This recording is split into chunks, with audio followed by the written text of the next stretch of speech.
That was very kind. I don't know how much of that I actually deserve. But as a child, I actually wanted to become a cricketer.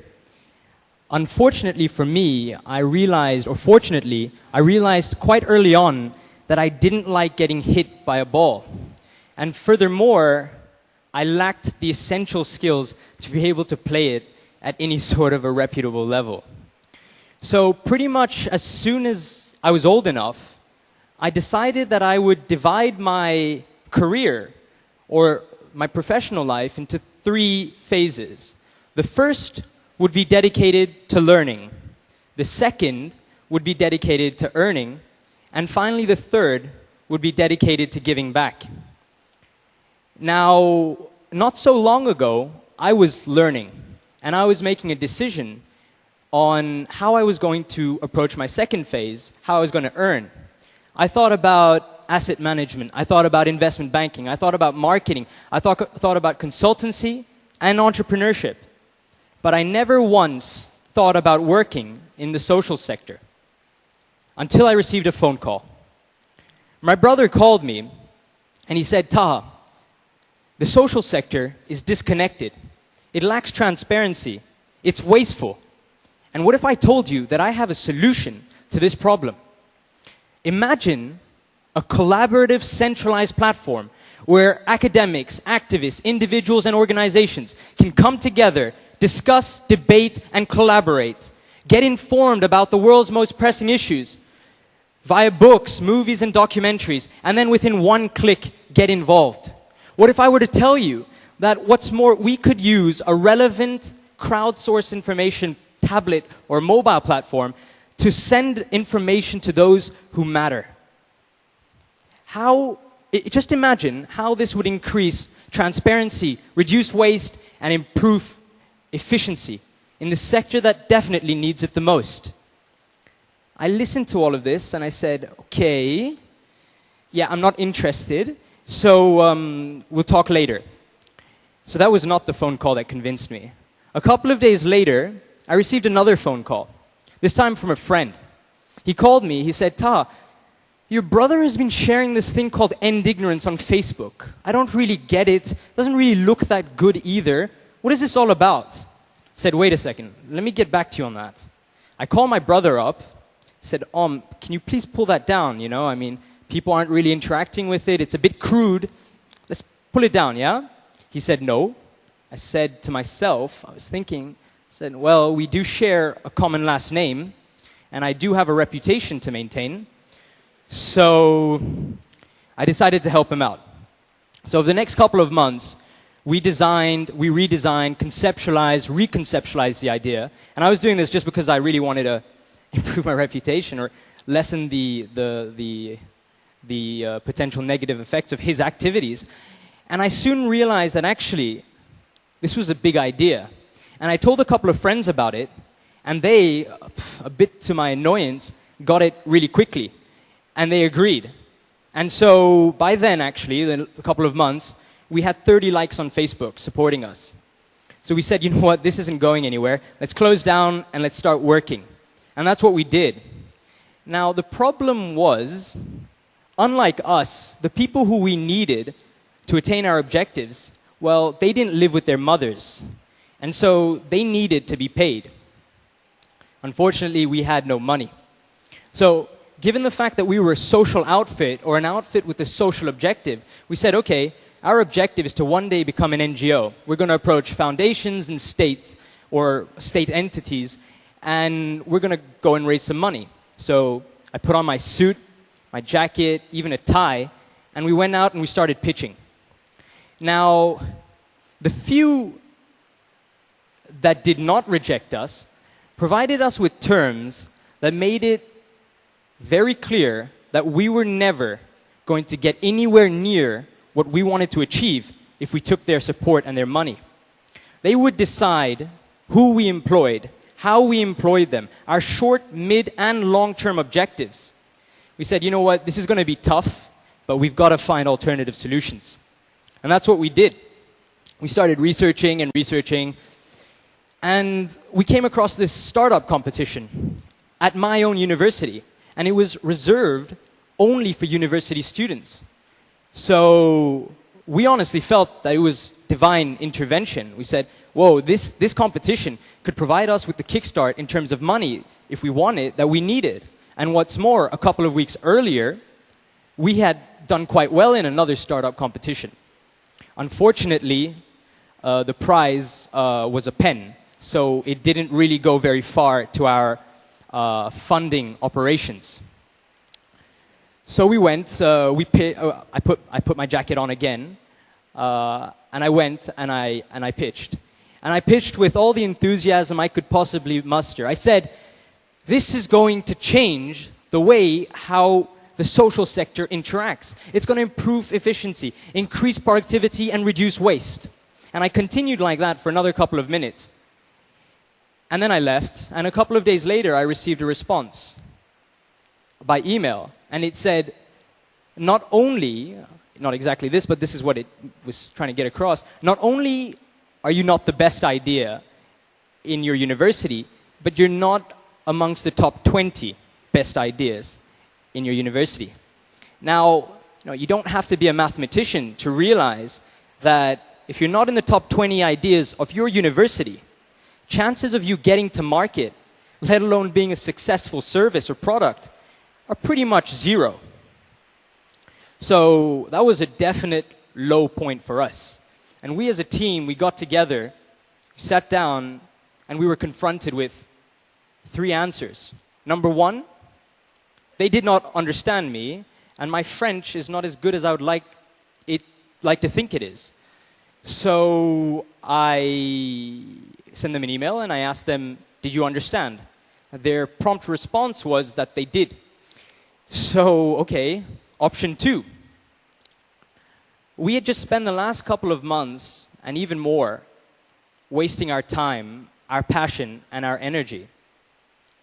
Option 3, these people with their pretty CVs had no idea what they were talking about. So we were sitting together, and we thought intensely for the whole of 5 minutes. And we came to the conclusion that these people with their pretty CVs had no idea what they were talking about. So we said, you know what, we're going to go for it. Problem is, we still have 0 Swiss francs. So we need to raise money. Luckily for us, I had an internship that I'd applied for a long time back, and it had come through. And I said, okay, I'm going to take it, and with the money that I earn, I'm going to pay this programmer who we had convinced to work at 35% of the going rate. To put that into perspective, that's less than what a maid would earn in Geneva. So it was really kind of him, and we started developing a prototype. And with that, we were able to raise seed money and continue. But I still have spent a lot of nights thinking, why? Why were we so overlooked? I mean, on a conceptual level, I like to think that it's not a bad idea. And the 55,000 likes on Facebook in the last couple of weeks would like to agree. I would like to think that they agree with us. And the 50-plus volunteers who are volunteering to spread our message and our company, I like to think that they agree. And those who have climbed Kilimanjaro and biked across Indochina spreading our message, I like to think that they agree too. But why is it that these intelligent people did not take us seriously or did not think we were a good idea? And I remember what one of the organizers said. She said to me, Taha, it's nice what you're doing, but you have to understand, there's this really big idea. There's this app that allows you to find your car without knowing where it is. That's a big idea. And I started to think about the big ideas that I had heard about that were mediatized in the last 10 years. A phone that is now also an MP3 player. 1.8 millimeters longer than before. 3.6 millimeters wider than before. And 1.2 grams lighter than before. Revolutionary. Or what about the split-screen TVs that allow you and your grandmother to sit next to each other? You can watch SportsCenter, she can watch her drama, and together you can find happiness. Or what about the incredibly technically advanced photo sharing apps that allow you to make sure you will never miss your dog doing double backflips. And what's more, it will be in 50 Shades of Blue. I thought, don't get me wrong, I have nothing against paradigm-shifting, universe-denting consumers' products. In fact, I think I'm going to buy that split-screen TV. My grandmother and myself, we definitely need some more quality time. But what I do find kind of unfortunate is you think, forget the money, which is considerable, the amount of money that is invested in this, forget that. But just think about the dedication, the passion, and the talent that goes into creating these products. Imagine what we could achieve as a society if this passion, dedication, and talent was geared towards addressing our society's most pressing issues. Now back to the story. We have a little bit of money now, and not too much, but just enough to be able to approach potential partners. We came across another NGO led by a very young team. They practically had the same mandate as us. They want to empower the youth, they want to provide opportunities, they want to get people involved, volunteer jobs, etc., etc. And we told them, we need some help with partnerships, communications, we need some help with content. And said, Ta, don't worry about it, we've got it. You want to employ 80 people in Sri Lanka? We'll do it. We said, great. And they sent us over the bill. And it was all good until I saw this part called fees. And I said, guys, that's a lot of fees. And you guys are working for free. I mean, you're volunteers, and that's a huge amount for fees. And they said, yeah, I mean, we don't charge this to everyone. The other NGOs we're working with, actually, we don't charge them anything. But you are an enterprise, so we have to charge you. I said, no, we are a social enterprise. We are more aligned with you in terms of our mandate and our objective than any of the other NGOs you're working with. And what's more, we have literally 1/1,000,000th of the budget of those other NGOs. None of us have been paid, apart from our programmer at 35%, for over 9 months. And that's just not fair. And what's more, we tried to become an NGO, and we realized that becoming one would seriously hinder our impartiality, or restrict our impartiality, or the probability of being impartial and independent. And what's more, our structure, though we did not know it at the beginning, has increased the likelihood of us providing an incredible service to individuals and thereby to society. Simply because if we do not provide a service that provides significantly more value than anything else out there, people just won't come to our site. And the fact is, if no one comes to our site, no one will know about us in 12 months' time. So definitely, we have achieved a lot more than we would have if we had another business model or structure. I also like to, I didn't say this exactly, but going back, I like to compare it to Batman 3. Batman's in a pit, he's in this prison, and he's trying, for those who don't know this, I apologize, but for those who do, you will probably understand it. He's trying to get out of this pit, he's got a rope around him. And the thing is, he has to get out of this pit, and this rope stops him from dying if he fails to get out of the pit. So he tries to get out, and he keeps failing and failing and failing. And then this old man in the pit tells him, Batman, you have to take off the rope, and only then can you get out. So Batman takes off the rope, and he starts climbing, knowing that if he falls or fails to get out, he will die. And I think, and what happened was, as for those who know, he does get out of the pit, because his life is on the line. So I think that's quite similar to what we have experienced as a team, and I think that's quite interesting. Now, this journey has been one of ups and downs. This is probably an up. Now, this isn't up unless someone decides to throw something at me. So this journey has been one of ups and downs, and we have risked a lot. We have sacrificed a lot, and I would like to think that going forward, it will be worth it. Actually, today, earlier this week, I received a message from an old Israeli friend of mine, and he knew I would be deeply saddened by the events and the violence going on in his part of the world. And he sent me a message. It said, "Taha, I'm happy that you're on TED. Congratulations, really proud of you. Also, please get informed." And he sent me a link of what he believed to be the cause of some of the violence. And I said to myself, if only he could share that opinion with his counterparties, other young people like him.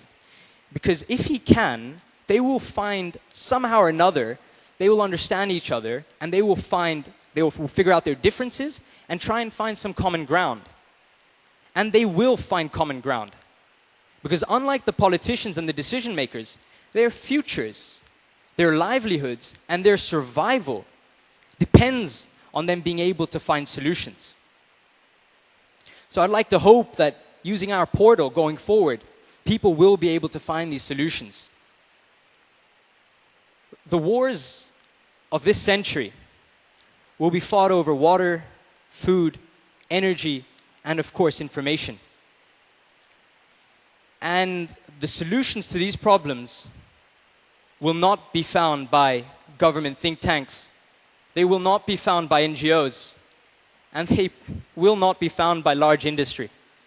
They will be found by individuals who are willing to risk it all, sacrifice everything, push themselves to places they have never gone before, thought harder than they've ever thought before.